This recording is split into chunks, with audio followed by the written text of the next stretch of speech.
বকেয়া ডিএ নিয়ে প্রবল চাপে রাজ্য। সুপ্রিম কোর্ট যে নির্দেশ দিয়েছিল 25% ডিএ মিটিয়ে দিতে হবে 6 সপ্তাহের মধ্যে, কিন্তু 6 সপ্তাহ কেটে গেলেও এখনো পর্যন্ত বকেয়া ডিএ মেটাতে কোনো পদক্ষেপ গ্রহণ করেনি রাজ্য। অর্থাৎ প্রায় 3 মাস অতিক্রান্ত। বকেয়া ডিএ মামলা উঠতে চলেছে 4 আগস্ট সুপ্রিম কোর্টে। আর সুপ্রিম কোর্টে বকেয়া ডিএ মামলা ওঠার আগেই সুপ্রিম কোর্ট থেকে এলো একেবারে চরম আপডেট। সুপ্রিম কোর্টের প্রধান বিচারপতি বকেয়া ডিএ মামলা নিয়ে কিন্তু খেলে দিলেন। বকেয়া ডিএ মামলা এবং বকেয়া ডিএ মেটাতে সুপ্রিম কোর্টের নির্দেশ মানতে যে বাধ্য রাজ্য, সেটা কিন্তু স্পষ্ট করে দেওয়া হয়েছে।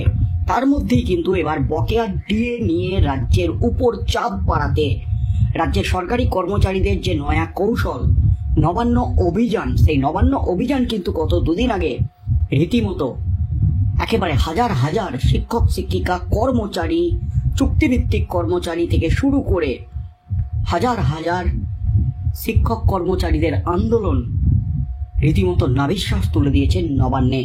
ডিএ যে দিতেই হবে, ডিএ যে মেটাতেই হবে, ডিএ দেওয়া ছাড়া কোনো যে পথ আর খোলা নেই, সেটা কিন্তু বুঝতে পারছেন নবান্ন। রাজ্য এমনই মনে করছেন রাজ্যের সরকারি কর্মচারীদের সংগঠনগুলি। তার মধ্যেই 4 আগস্ট বকেয়া ডিএ মামলার শুনানির আগেই কিন্তু রাজ্যকে চরম একটা বার্তা দেওয়ার চেষ্টা সুপ্রিম কোর্টের।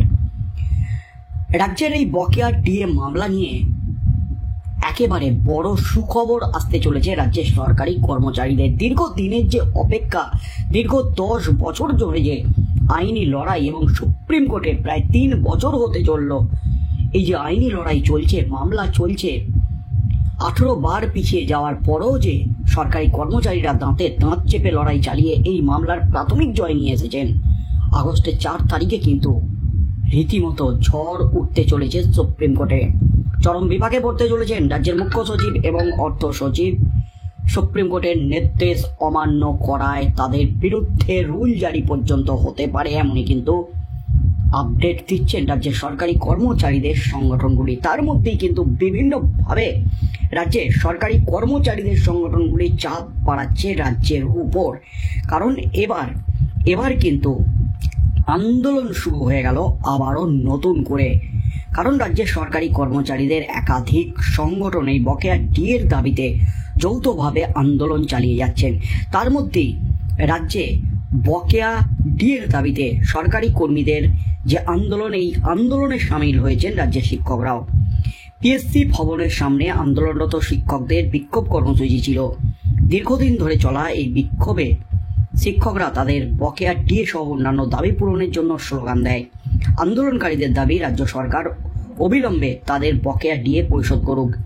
তারা এও জানান, যদি তাদের দাবি পূরণ না হয় তাহলে আরও বৃহত্তর আন্দোলনে নামতে বাধ্য হবেন তারা। এই পরিস্থিতিতে পিএসসি ভবনের সামনে তীব্র উত্তেজনা দেখা দেয়। পুলিশ মোতায়েন ছিল পরিস্থিতি নিয়ন্ত্রণে আনার জন্য। এই ঘটনা রাজ্য সরকারের উপর বকেয়া ডিএ পরিশোধের জন্য চাপ আরও বাড়িয়ে দিল বলে মনে করা হচ্ছে। এবার দেখার শিক্ষকদের এই আন্দোলন রাজ্য সরকারের উপর কতটা প্রভাব ফেলতে পারে এবং বকেয়া ডিএ পরিশোধের বিষয়ে কোনো পদক্ষেপ নেয় কিনা। তার মধ্যেই কিন্তু সুপ্রিম কোর্ট অবশেষে নড়ে চড়ে বসল। কারণ সুপ্রিম কোর্টে যেমন 4 আগস্ট বকেয়া ডিএ মামলার ফাইনাল শুনানি হতে চলেছে, তার আগেই রাজ্যকে যে 25% বকেয়া ডিএ পরিশোধের যে নির্দেশ দিয়েছিল সুপ্রিম কোর্ট, সেই নির্দেশের বিরোধিতা করে যেদিন 6 সপ্তাহ শেষ হচ্ছে 27 জুন, সেদিনই কিন্তু রাজ্য ছুটেছে সুপ্রিম কোর্টে, মডিফিকেশন অ্যাপ্লিকেশন জমা দিয়েছে। অর্থাৎ সুপ্রিম কোর্টের যে নির্দেশ এবং সেই নির্দেশের মতো কেন রাজ্য ডিএ দিতে পারেনি তার একাধিক কারণ উল্লেখ করেছেন, যে কারণগুলো হাস্যকর বলে দাবি করেছেন আইনজীবী ফিরদৌস শামীম। তবে রাজ্যের মডিফিকেশন অ্যাপ্লিকেশন নিয়ে সুপ্রিম কোর্ট এখনো পর্যন্ত কোনো রকমের পদক্ষেপ নেয়নি।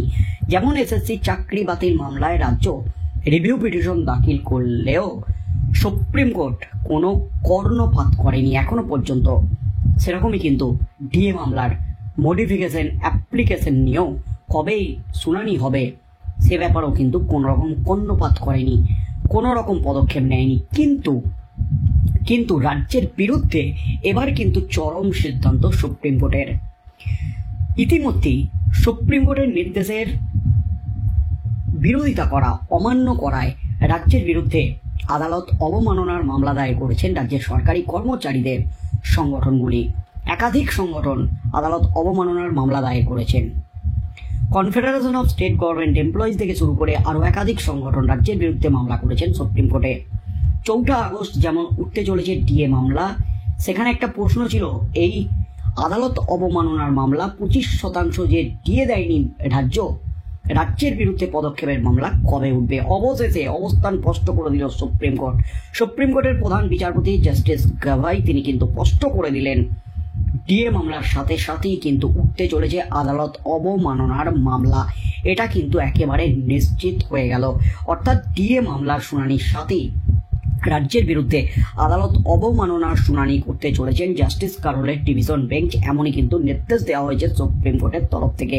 সুপ্রিম কোর্টের প্রধান বিচারপতির এমনই কিন্তু সিদ্ধান্ত। যেহেতু ডিএ সংক্রান্ত মামলা, তাই একসাথেই কিন্তু শুনানি হবে। কিন্তু রাজ্যের মডিফিকেশন অ্যাপ্লিকেশন নিয়ে শুনানি কবে হবে সে ব্যাপারে এখনো পর্যন্ত কোনো রকম পদক্ষেপ নেয়নি সুপ্রিম কোর্ট। অর্থাৎ রাজ্যের সরকারি কর্মচারীদের যে দাবি, সেই দাবির সাথে কিন্তু সহমত সুপ্রিম কোর্ট, এমনই মনে করছেন রাজ্যের সরকারি কর্মচারীদের সংগঠনগুলি।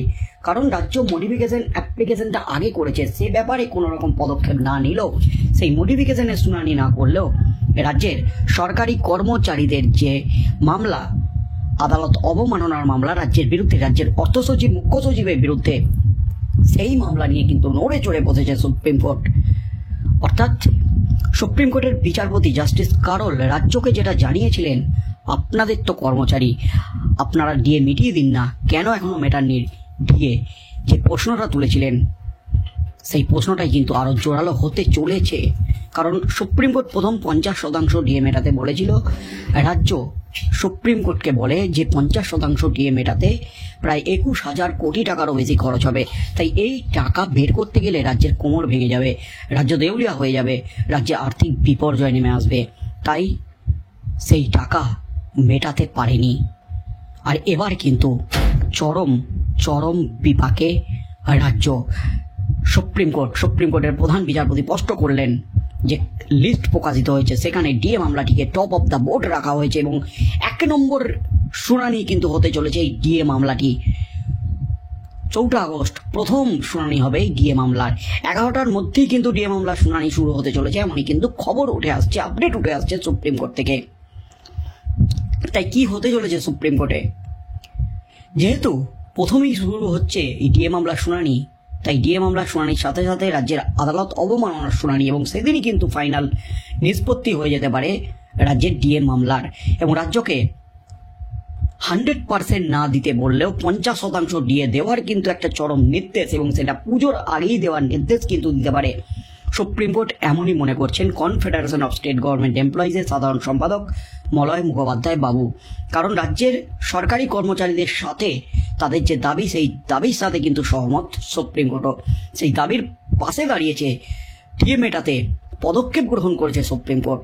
তাই পুজোর আগেই 50% ডিএ কিন্তু নিশ্চিত পেতে চলেছেন রাজ্যের সরকারি কর্মচারীরা, এমনই কিন্তু জানিয়ে দিয়েছেন মলয় মুখোপাধ্যায় বাবু। কি হতে চলেছে আগামী দিনে রাজ্যের এই ডিএ মামলায় 4 আগস্ট কি নির্দেশ দেয় সুপ্রিম কোর্ট?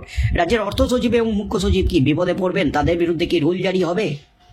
কি হতে চলেছে সেদিকেই চোখ থাকবে গোটা রাজ্যের।